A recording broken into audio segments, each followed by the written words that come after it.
Today I'm going to answer 9 of the most commonly asked breastfeeding questions. And if you've already breastfed a baby, rest assured there are questions that you might still be asking, so don't go away. And also make sure to stick to the end because I'm going to talk about my personal experience with something that affected me with 3 out of 4 of my babies, and it almost led me to quit breastfeeding until I understood what I was dealing with. I'm going to tell you about that at the end, but first, my name is Diana. I am a physician assistant and I specialize in women's health and gynecology. Thank you for watching. This is In the Pink, and in this channel we talk all things pregnancy, babies, and being a mommy. So if you're new here, make sure to subscribe.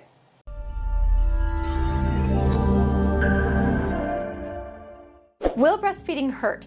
Now this is a tough question because it will vary from person to person. For most women though, if you have the correct latch, it shouldn't hurt, or at least it shouldn't hurt very much or for very long. I'll be honest, for me it was really uncomfortable. With my first baby, my newborn baby was latching completely wrong, and by the 3rd or 4th feeding I was dying. I was hurting so badly, I was almost in tears. So I finally asked for this lactation specialist's help, and they came and they showed me how to have a correct latch. They helped me out so much. So if you are breastfeeding and it is hurting at the beginning of the latch, do consult a lactation specialist. They were a lifesaver for me. But keep in mind, other reasons that breastfeeding can hurt could be engorgement, a blocked duct, or breast infection. Question number 2. Do breastfeed babies sleep well? So newborns, whether or not they are formula fed or breastfed, are gonna wake up frequently during the night to feed. The older they get, the longer they go between feedings. Now, if you are breastfeeding but supplementing at night, it's not gonna improve sleep and it might reduce your breast supply, so just keep that in mind. Question number 3, will I make enough milk? This is a really valid question because unless you're pumping and then bottle feeding where you can measure how much milk you're pumping, it's hard to know just how much milk you're producing. Most of the time, if you're feeding or pumping frequently, then you're gonna produce enough milk. But you can also watch your baby's weight and then watch for signs of dehydration. Signs of dehydration are darker urine, dry cracked lips, sunken fontanelles. Now that's the little soft spot on the top of their head. But if you're ever concerned, just make sure to talk to your pediatrician. Question number 4, can my baby get all the nutrients they need from breastfeeding alone? So the answer is almost. Breast milk provides all the nutrients a baby needs. It's recommended that you still give supplemental vitamin D. Question number 5, how can my partner be involved with breastfeeding the baby? So I love that people even ask this question because it's a great way for your partner to bond with the baby.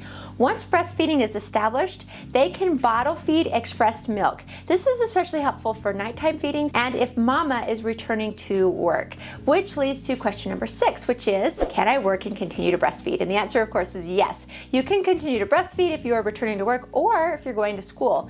So pumping and storing your milk at work or at school lets you continue to keep up your milk supply and allow the baby's caretaker to bottle feed them the stored milk when you are away. By the way, did you know that in the United States, most insurances will completely cover the cost of a breast pump? So I'm going to put a link in the video description. The link will take you to the page where you can fill out your information so you can get a free breast pump. I really wish that I had known that when I was pregnant because just to buy a breast pump flat out can be kind of pricey. Question number 7, do I need to prepare my nipples for breastfeeding before the baby comes? And the answer really is no. Do you think my nipples are too big for her mouth? You don't need to toughen up your skin or try to stretch out your nipples. It doesn't help and you can wind up just injuring your nipples. As for cleaning, you can just wash your breasts gently with soap and water as you normally would. You do not have to change up your bathing routine at all. Question number 8, can every mama breastfeed their baby? Now there are a few situations that may make breastfeeding a little bit more difficult. For example, if you have inverted nipples, if you've had a breast reduction surgery, or if you've had a premature birth, or if you're just having trouble producing milk. There are certain medications that you shouldn't be breastfeeding with if you're taking them, and some, like certain kinds of birth control, that may actually decrease or stop your milk production. There's also a few circumstances where you shouldn't breastfeed, and that usually involves certain types of viral infections. If you have any concerns about anything that you have, make sure to talk to your OB about that. Question number 9, how will breastfeeding affect my body? So when you're breastfeeding, your breasts are going to be enlarged as they are filled with milk. And when the milk dries up, many times the breast stays a little bit larger. Sometimes not though, it kind of depends. As far as body weight, some people lose pregnancy weight while they're breastfeeding and some people do not. But we burn anywhere from 300 to 500 more calories when you're breastfeeding, which may help you lose some of the baby weight.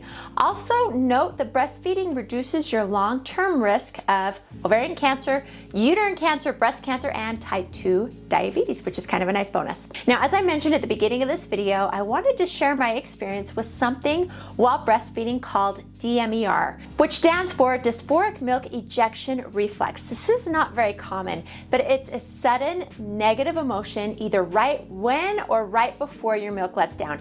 And it's from a sudden large drop in dopamine every time you begin to nurse. And it usually goes away after about 30 to 90 seconds. So for me, it was an overwhelming feeling of sadness mixed, strangely enough, with a strong sensation of thirst. And I did not like feeling it. It's not related to postpartum depression. It's not an aversion to breastfeeding, and it's not due to pain from breastfeeding. It was a very timed and physiological emotion that I could count on, and it lasted for about 30 seconds. And honestly, just coming to the realization that I actually was experiencing DMER made it easier for me to manage. So I would really like to know from any of you if you have experienced this, or was it just me? And speaking of you, I really wanted to remind you that with all the struggles and the doubts that come with having a baby, just remember that you are amazing, you're doing an amazing job, and you are enough for that little baby of yours. Remember that. Now, if you have made it this far into this video, thank you so much. Remember to subscribe to Diane in the Pink.